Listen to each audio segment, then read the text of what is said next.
Hazır olsun yine.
Саламатсыздар ма, кеш жарық?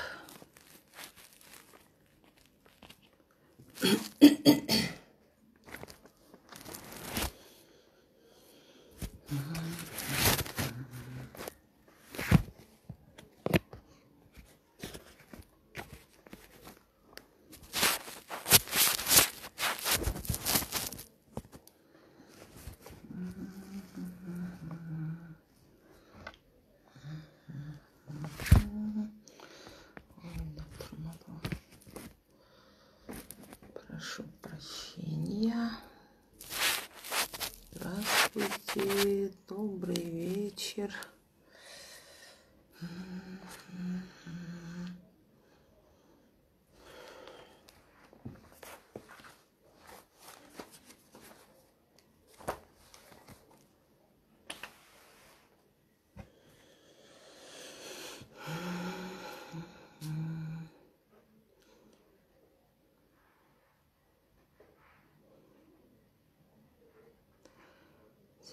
Сәлем барлығыңызға.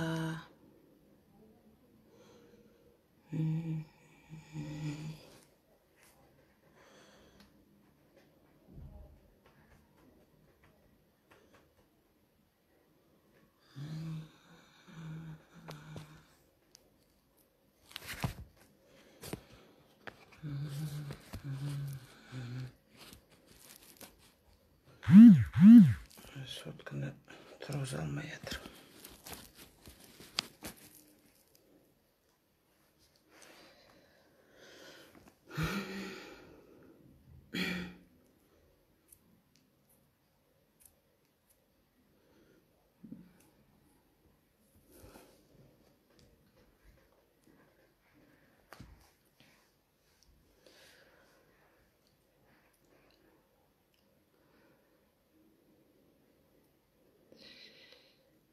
Күтейік, уақыт бар.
Саламатсыздар ма? Хош келдіңіздер эфирге деп қояйын.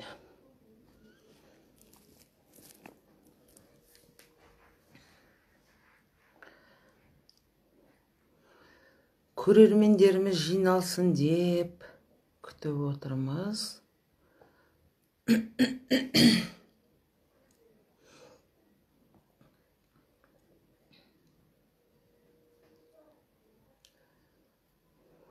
Қуыршақ театрының әртісі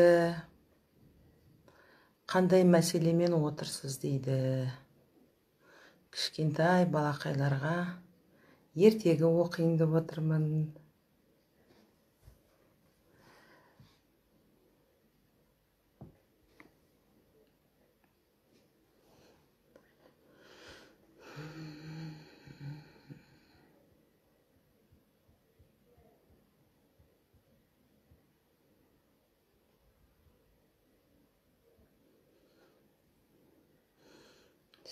Сәлем барлықтарыңызға, әріптестер, кеш жарық, көрермендеріміз жиналсын деп, оқырмандар жиналсын деп, кішкене күтіп отырмыз.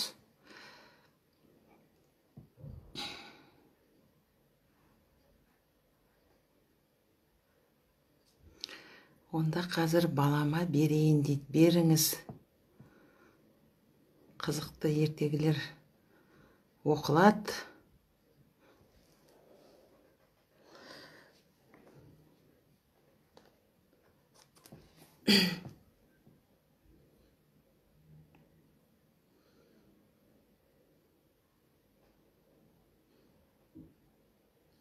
Сәлем. Сәлем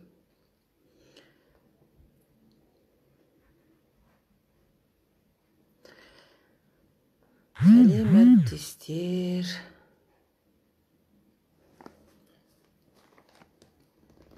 Күнделікті оқырмандарымыз. Кейбіреуін танып жатырмыз. Осындай уақытта ертегі оқылатын білетін көрермендер, оқырмандар. Өздері білет, бәрі де кіріп жатыр. Қош келдіңіздер.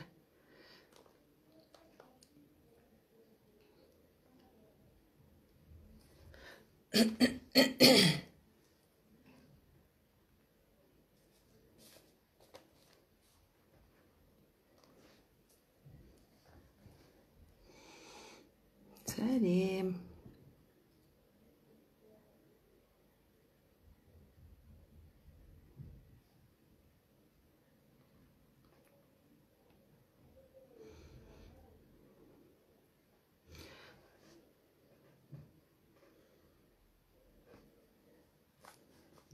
Олай болса, уақытымыз болды. Кеш жарық. Қадірлі достар, қадірменді оқырмандарымыз, әрине кішкентай ғана біздің Алақай Қуыршақ театрының көрермендері бүгін әдеттегідей 19:00-де Алақай Қуыршақ театрының әртістері күнбе-күн алдарыңызға шығып, өздерінің ертегілерін оқиды. Олай болса, бүгін сіздердің алдарыңызда мен Гүлнар Баймағамбетова, Алақай Қуыршақ театрының әртісімін. Бүгін де мен сіздерге ертегілер дайындап келдім. Ертегінің қызықсызы, жаманы болмайды дейді, сондықтан да қызықты болады деп ойлаймын. Ал, олай болса, мен бірінші ертегімді бастайын. Ертегіңіз, қандай ертегі оқисыз, айтып кетіңіз дейді. Ендеше, менің бірінші ертегім неміс ертегісі «Үш көбелек» деп аталады.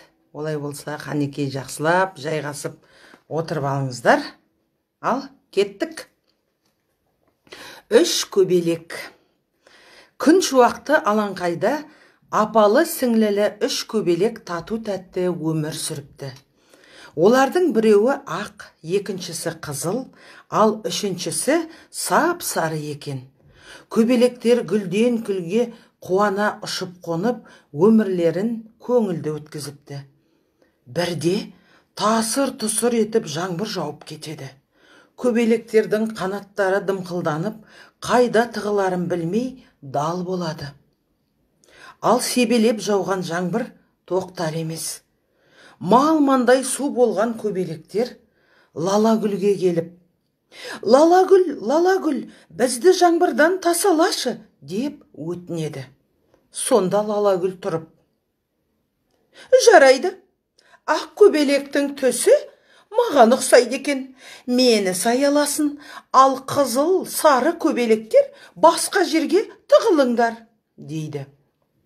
Мұны естіген ақ көбелек, менің әпкелерім су болып жүргенде, жалғыз өзім сенің саяңда қалай жайбарақат отырамын. Оларды да тасаңа ала алмасаң, онда мен де отырмай-ақ қояйын деп ұшып кетеді. Үшеуі ұшып келеді. Жаңбырда қоятын түрі жоқ. Қараса, үлкен қызыл қызғалдақ өсіп тұр екен. Көбелектер қызғалдаққа жақын келіп, Қызғалдақ, мүмкін болса, жаңбыр саябырлағанша біз сенің ығыңа тығыла тұрсақ бола ма? Деп өтініп сұрайды. Сонда қызғалдақ тұрып, қызыл көбелек маған ұқсайды екен, соны тасама алайын, ал ақ көбелек пен сары көбелек басқа орын іздесін, дейді. Бұған ренжіген қызыл көбелек, сен менің әпкелерімді қабылдағың келмесе, маған да көмектеспей-ақ қой. Тоңсақ бірге тоңайық, деп ұшып кетеді. Қызыл көбелек қараса, алдарында үлкен сарғалдақ өсіп тұр екен. Сонан соң қасындағы көбелектерімен бірге бәрі сарғалдаққа жақын ұшып келіп, о, тамаша сарғалдақ, жаңбыр тоқтағанша сені ықтай тұрайықшы, деп өтініш жасайды. Жарайды, мен өзім түстес сары көбелекті жаңбырдан қорғайын, басқаларың өзге жер іздеңдер, деп жауап қайтарады сарғалдақ.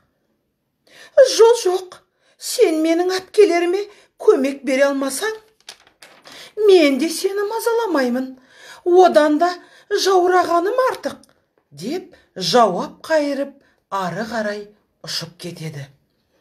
Көбелектердің бұл сөздерін бұлттың ар жағында тығылып тұрған күн естіп қалады. Күн көбелектердің өзара татулығына, ауыз біршілігіне қатты қуанады. Оларға көмектесуге ұйғарады. Күн бұлттарды ыдыратып жіберіп, аспанға жарқырап шыға келеді. Жылы шуақтарымен көбелектердің су болған қанаттарын кептіріп, алтындай сәулелерімен арқаларынан сыйпайды.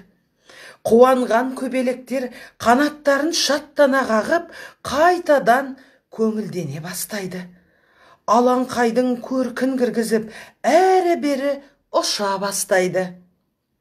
Бірақ мұнан кейін олар ешқашанда Лалагүл, қызғалдақ және сарғалдақ гүлдеріне қонбайтын болыпты. Мінекей, шын достар тек қиындықта сыналады деген сөз осыдан қалған. Міне, құрметті достар, кішкентай көрермендер, менің бірінші ертегім осы. Келесі екінші ертегімді дайындап қояйын. Сонан кейін не болып жатыр түсінбедік дейді. Бұл жерде ертегі оқылып жатыр.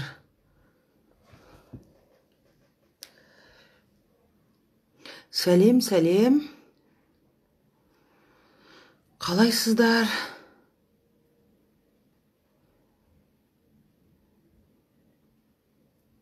Олай болса, келесі ертегіме көшейін. Келесі ертегім піл мен маймыл деп аталады. Ну орманды мекендеп, бір-бірі сыбайлас боп қатар жүрген піл мен маймыл бір күні өз бойларындағы артықшылықтарын айтысып отырып, дауласып қалыпты.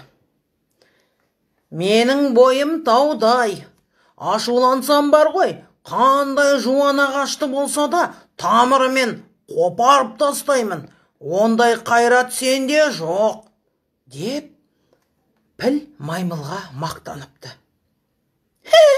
Ал мен ептімін. Ештеңе бөгет бола алмайды. Ағаштан ағашқа ырғып, ну жыныстың арасымен сырғанап жүре беремін, деп мақтаныпты маймыл. Осылайша піл мен маймыл өз бойларындағы артықшылықтарын айтып, ұзақ таласыпты. Бірінің айтқанына бірі көнбей, бір бітімге келе алмапты. Сөйтіп, бұл дауларын кім шешеді деп ойлап, ақыры жуан еменнің қуысында отырған үкіге келіпті. О, орманның ақыл көйі, мұна маймыл екеуміздің таласымызға өзің төрелік айтшы, деп піл үкіге сөз қозғапты. Не жайында таласып жүрсіңдер, деп сұрайды үкі. Сол кезде жылпылдаған маймыл сөзді іліп әкетеді.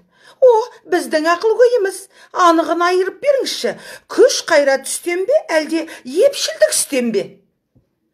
Мұны естігеннен кейін үкі енді піл мен маймылдың не себепті таласқандарын түсінеді де ойланып қалады. Піл де күжілдей өтінеді. Соны айырып берші бізге, үкі, дейді. Мұны менің іс жүзінде сынап көруім керек. Кесімін содан кейін айтамын, дейді үкі.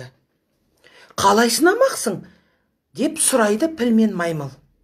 Үкі екеуіне кезек-кезек қарайды да, аздан соң қалай сынайтын шартын түсіндіреді.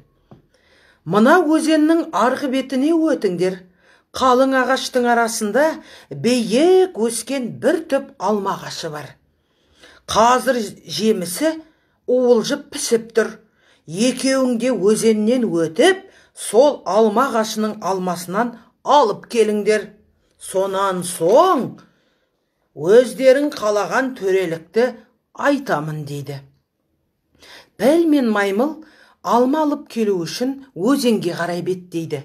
Келсе, өзен арнасына сыймай, лықы толып, астан кестең боп ағып жатыр екен. Өзеннен өте алмайтын болған соң, маймыл мұңайып, қасірет шегеді. Сол кезде, кел, менің жотама мініп ал. Мен таудан үлкенмін, күшім де мол. Өзеннің ағысы мені ағызып кете алмайды, дейді піл. Маймыл қуанып кетіп, пілдің арқасына өрмелеп шығып алады. Піл өзенді қақ жарып, ешбір қиналмастан арғы жағаға өте шығады. Содан кейін екеуі үкі айтқан алма ағашын іздеп табады. Қараса алма ағашы зәулім биік екен. Жемістің бәрі мойын жетпейтін биікке өсіпті. Қанша созса да пілдің тұмсығына бірде-бір алма іліге қоймапты. Өзінің ала алмайтынын білген піл мұңайып, мелшиіп тұрған. Сол кезде маймыл: мұңайма, қазір мен алма ағашына өрмелеп шығамда, басындағы жемістерді жерге түсіремін. Ал сен сол алмаларды жайлап жинай бер, дейді. Маймыл бұтақтан бұтаққа секіріп, алма ағашының басына өрмелеп шығады да, алмаларды үзіп, жерге тастай береді. Ал піл болса, түскен алмаларды теріп, бір жерге үйіп қояды. Сөйтіп алмаларды алып болған соң, екеуі кері қайтады. Өзенге келген маймыл алған алмаларын құшағына қысып, тағы да пілдің арқасына мініп алады. Піл өзенді қақ жарып, балпаңдай басып, қамсыз өзеннен өте шығады. Екеуі алып келген алмаларын үкінің алдына төгіп, қандай төрелік айтатынын тосады.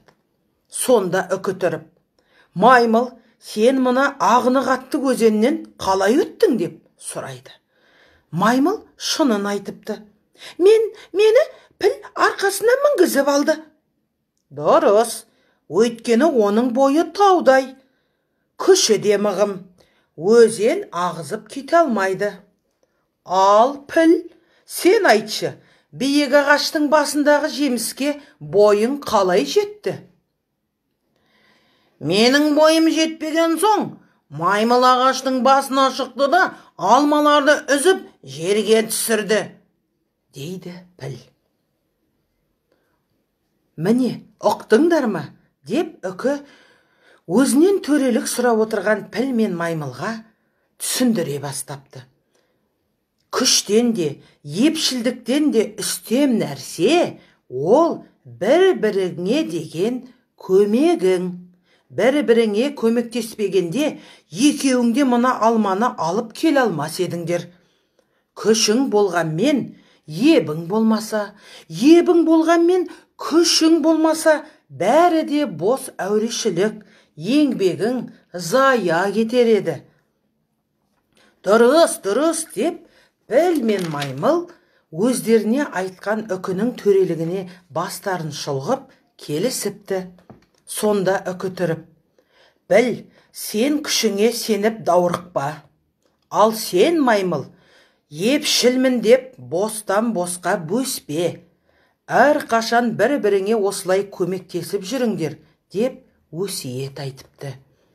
Мінекей достар, күш пен ептілік бірге жүрсе, міндетті түрде бәрінде жеңесің деген осы.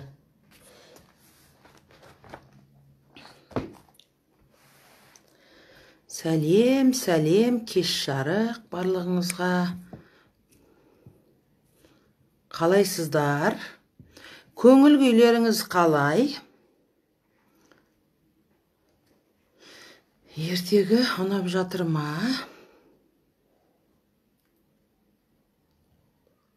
Ал достар, олай болса, мен келесі кезекті әдеттегідей шағын балаларға арналған әңгімеге берейін. Қазіргі менің сіздерге оқып берейін деп дайындаған әңгімем жазушы Сәкен Жүнісовтың әрине балаларға арналған шағын әңгімесі «Сақау бәтеңке» деп аталады. Меніңше бұл әңгіме өте қызық, тәрбиелік мәні бар деп ойлаймын.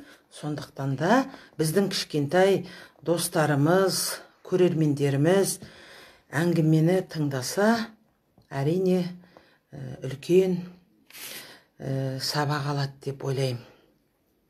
Ал олай болса, әңгімемнің аты «Сақау бәтеңке» деп аталады. Бөтен үйдің босағасына жаңа жеткен су жаңа бәтеңке жан-жағына тосырқай қарады. Өңшең ұсқынсыз ескі құсқы аяқ киімдер табалдырықтан төрге қарай шашылып жатыр.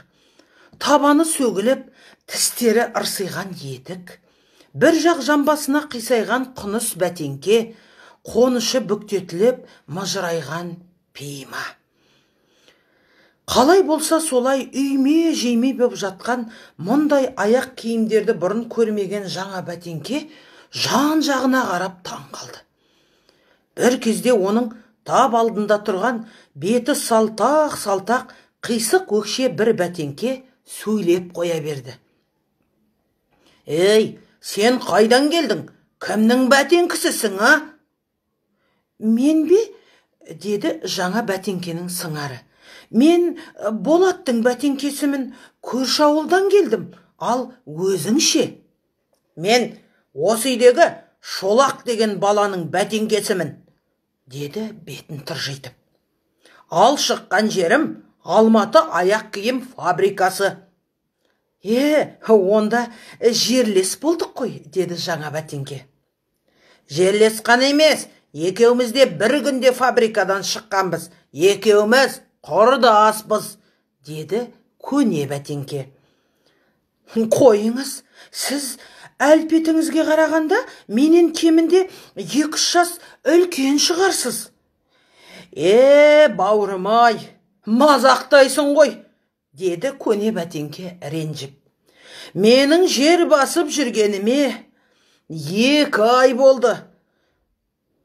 Я, маған да солай, деді жаңа бәтеңке. Сол 2 айдың ішінде мен тартқан азапты көрсең ғой, жаныңнан түңілер едің. Ол не азап соншама, деді жаңа бәтеңке шын таңырқап. Егер тыңдасаң айтайын, бәрібір қайда асығып барасың. Тыңда, деді көне бәтеңке. Біздің Шолақ деген бала, келген баланы үйдің астан кестеңін шығарып ойнамай, ешқайда да жібермейді деп күрсінді де бастан кешкен оқиғасын баяндай бастады. Мені дүкеннен сатып әкелісімен қолдаяққа тұрмай, осы үйдің ерке шолжаңы Шолақ бар ғой, мені киіп алды да далаға шықты. Шығысымен көршінің өзі секілді балаларын айғайлап тұрып шақырып, міне, көрдіңдер ме? Көкем сатып әперді. Мұндай бәтеңке сендерде бар ма өзі? Деп мақтанды. Ал балалар мұны да құптады. Өзі қиып қойғандай шақ екен. Қандай әдемі? Өзі айнадай жарқырайды ғой. Бетіңе сәулесі түседі деп бәрі шулай жөнелді. Өзінің бұлғарысы да жақсы екен. Бұған суда өтпейтін шығар, деді бір бала. Әрине өтпейді деп Шолақ жүгірген бойы жолға жиналған жаңбырдың суына перде де кетті. Қойны-қоншым суға толып, қоймалжың батпақ көзіме тығылып тұншығып барамын. Шолақтың қаперіне түк те кірер емес. Су түгілі дымда білінген жоқ деп шылпылдатып жүр. Бауырым-ай, сол күннен бұлай табаным сыздан, көзім балшықтан бір арылып көрген емес, деп мұңайды көне бәтеңке. Бір күні балалармен үйдің қасында ойнап жүрген Шолақ мені шешіп алды да бұзау байлайтын қазықтың басына іліп қойды. Бір кезде әлде бір нәрсе тап өкше тұсымнан зу өтіп өте шықты. Көзімді сығырайтып аша бергенімше болған жоқ, оң жақ езуімнен бір нәрсе сарт ете қалды. Қазықтың басында шыр айналып, қоншыма зорға дегенде ілініп тұрып қалдым, деді көне бәтеңке. Көзім қарауытып кетті. Одан арғысын шала шарпы білемін. Жұдырықтай тас тұмсығыма, табаныма, көзіме сарт-сұрт тиеп жатыр. Сөйтсем, мені кептіруге келмей, қарауыл ғып атуға қойған екен. Қайтейін, өне бойымды тасқа жыртқызып, жаралап, қисайта қабырғамнан басып қайта киіп алды. Шиқ-шиқ етіп, мұңымды шағып кете бардым. Бәтеңкем қалай сықырлайды, деп Шолағым жан-жағына қарап масаттанып қояды. Бір күні Шолақ өгіздің тоқпақ жілігінің басын тауып алды. Күнде мектепке жеткенше, одан үйге келгенше әлгі жіліктің басын тепкілейді келіп, тұмсығынан тұмсық қалмады. Айта берсем, көрген қорлығым толып жатыр. Осындай тепкінің астында жүріп, қалай тозбассың? Айтшы. 2 ай маған 2 жылдай болып көрінді, деп көне бәтеңке көзінің жасын сығып алды. Жаңа бәтеңке оны сондай қатты аяп кетті. Осынша азапқа салғанда, тым құрымаса бір мезгіл крем деп те қоймай ма? Деді қалай жұбатарын білмей. Бауырым, мен түсінбедім. Крем дедің бе? Ол не нәрсе? крем деген май ғой. Оны жақса денең жадырап, өңің кіріп қалады. Тез тозбауға жақсы. Ой, бой, бауырым-ай, қайтейін. Ондай майыңды жақпақ түгілі бар ғой.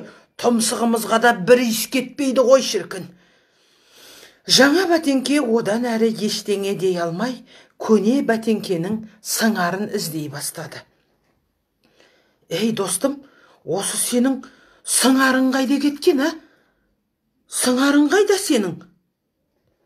Қайда кетті дейсің ол байғұс? Жатқан шығар осында, деп көне бәтеңке шашылып жатқан аяқ киімдерге қарады. Әне жатыр ғой қисайып. Үйге келгенде ол екеуміздің басымыз қосылып көрген емес. Шолақ бар ғой, үйге кірген бойда бауымызды да шешпестен екі жаққа лақтырады. Содан қашан қайтып келгенше бір-бірімізді көру жоқ. Жаңа бәтеңке оған жылы шырай білдіріп, «Ей, аман ба бауырым, қалайсың өзі?» деп көне бәтеңкенің сыңарына жақындады. Ал көне бәтеңкенің сыңары үндеген жоқ. Сонда жаңағы сөйлеп отырған көне бәтеңке тұрып, ғарыптың күңі менен төмен, қайтесің, оны кінәлама, ол сақау деді. Сақауы қалай? Түсінбедім. Қалайша? Сонда оған не болды? Деп сұрады жаңа бәтеңке. Оның тілі жоқ, деді көне бәтеңке мұңайып. Сонда қалай? Тілі қайда кеткен? Анада әлгі шолағымыз таспен ататын рәгәтке дейме не нәрсе? Сол рәгәткеге бұлғары таба алмай, оның тілін суырып алып, соған салған, деді көне бәтеңке жай ғана көңілсіз. Жаңа бәтеңкенің тұла бойы тітіркеніп кетті. Бір жағынан шолақ сияқты ұқыпсыз салақ баланың қолына түспегеніне қуанып, билей жөнелгісі келді. Мінекей достар, осы екі бәтеңкенің әңгімесін тыңдай отырып, олардың иесінің қандай екенін бірден түсінуге болады. Біреуі ұқыпты, таза, әрі ақылды болса, екіншісі әрине ұқыпсыз, салақ, өте тентек бала болғанын көрсетеді. Сондықтан осындай ерсі қылықтардан аулақ болу үшін үнемі үлкендердің айтқанына құлақ асып, үнемі естен шығармай, жақсы бала болуға тырысу керек. Және де әрине міндетті түрде үстіңе де, аяқ киіміңе де қарап қойған жөн, ұқыпты болған жөн. Киген киіміңе де көңіл бөліп қойсаң, ұқыпты киінсең, әрине бұл да сенің нағыз адамгершілігің мол екенін, ақылды, ұқыпты бала екеніңді көрсетеді. Мінекей, құрметті достар, менің бүгін сіздерге дайындаған осындай ертегім шағын әңгімем. Осындай балаларға арналған әңгімелерді өзім өте жақсы көріп оқимын. Жаңада осы сақау бәтеңкені оқып отырып, өзімде кәдімгідей көңілім түсіп кетті. Осымен достар, сұрақтарыңыз болса жауап берейін, болмаса уақыт болған шығар. Ал құрметті достар, ертең мереке, біздің ерлеріміздің мерекесі. Құрметті де ардақты біздің еліміздің азаматтары, сіздерді мерекелеріңізбен шын жүректен құттықтаймын. Дендеріңізге саулық, отбасыларыңызға амандық тілеймін. Ғұмыр жастарыңыз ұзақ болсын. Біздің қасымызда, жанұяларыңызда осылай аман сау жүре беріңіз. Сіздер барда біздер ештеңеден де қорықпаймыз. Сіздер біздің тірегіміз сіздер. Сондықтан да әрқашанда аман болыңыздар. Еліміз тыныш болсын. Келесі кездескенге дейін сіздерге сау болыңыздар деймін. Ал ертең дәл осындай уақытта өзінің әдемі ертегілерімен театрымыздың жас әртісі Дәурен Рысбеков алдарыңызға шығады. Келесі кездескенге дейін сау болыңыздар. Жақсылықта қауышайық.